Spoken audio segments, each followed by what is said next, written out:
But this is Elijah's mindset. We read it earlier. Going to review it very quickly, rapid-fire fashion.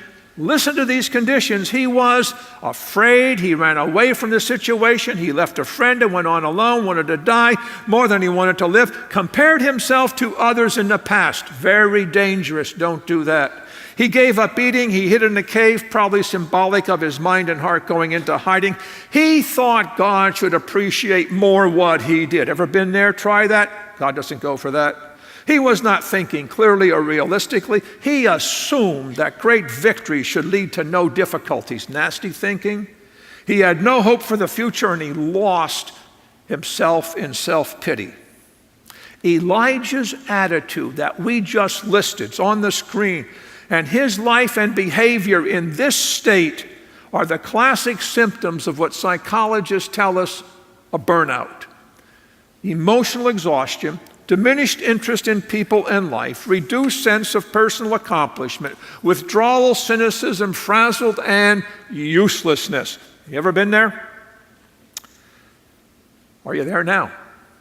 Or are you saying something like, wow, I didn't realize that some of the great people in the Bible sometimes feel like I do. And so I'd like to just phrase this question then. What is it that Elijah was missing that got him to this state? What might you be missing? And I come up with 5 real quick answers. He was missing confidence, missing hope, missing proper nourishment, missing connection with other people, and missing purpose and meaning.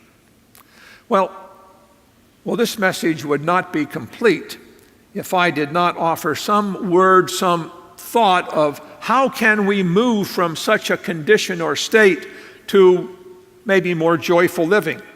And I believe one of the best responses and remedies for anyone who feels like Elijah is wrapped up in a single word, and the word is this: engagement.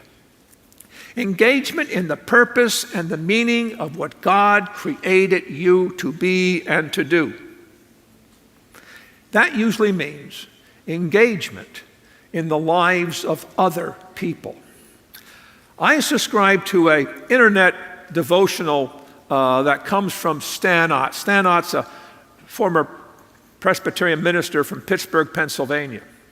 And Stan Ott runs and uses an organization that he calls Vital Church Institute. Presbyterian churches use it around the nation to revitalize and reshape what they're doing in some congregations. And in one of his recent devotionals, Stan Ott, his devotional, talked about 2 saints from the past that I think have said something that's extremely instructive and we can benefit from as we wrap up our thoughts this morning. The first comes from St. Francis of Assisi. Perhaps you know the prayer of St. Francis. Lord, make me an instrument of thy peace.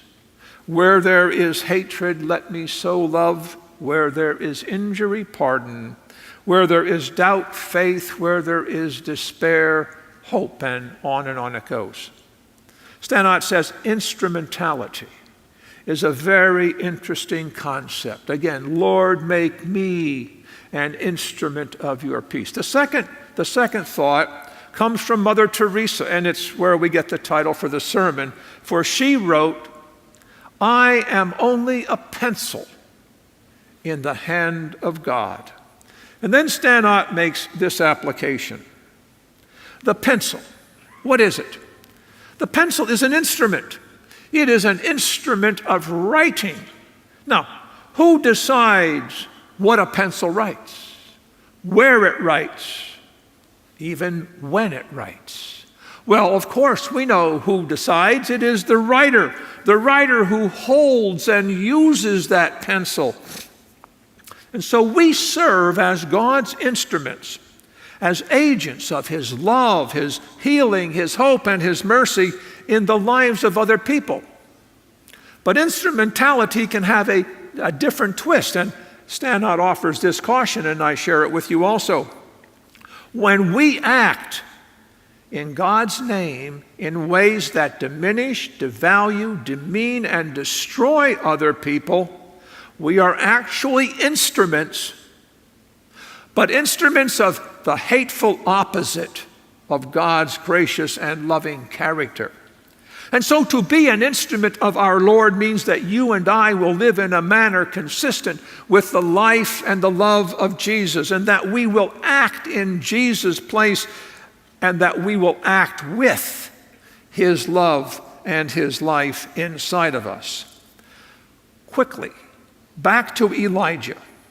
When God found him under that broom tree and in that cave and asking him, "What are you doing here?" God told Elijah basically, get engaged. Get engaged in doing what I called you to be and to do. And God took care of Elijah by giving him something to drink and eat. He also told Elijah that he had 7,000 people who had not bowed the knee to Baal. Remember Elijah? I alone am left and I'm the only one serving you. God said, nonsense, Elijah. I got 7,000 more people who are serving me. And then he said this, I want you to go and to anoint 3 people.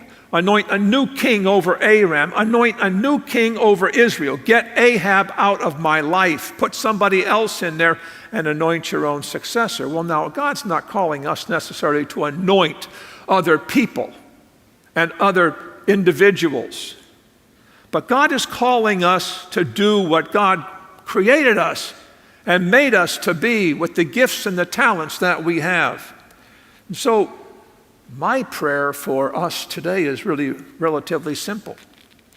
If you are feeling like Elijah, you want life to be over?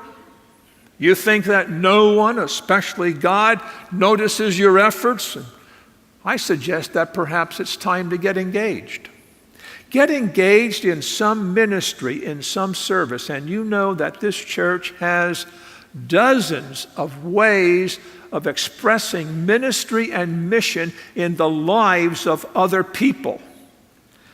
Get engaged, because when you do, I can assure you that you will then also, like Mother Teresa, be a pencil in the hand of God.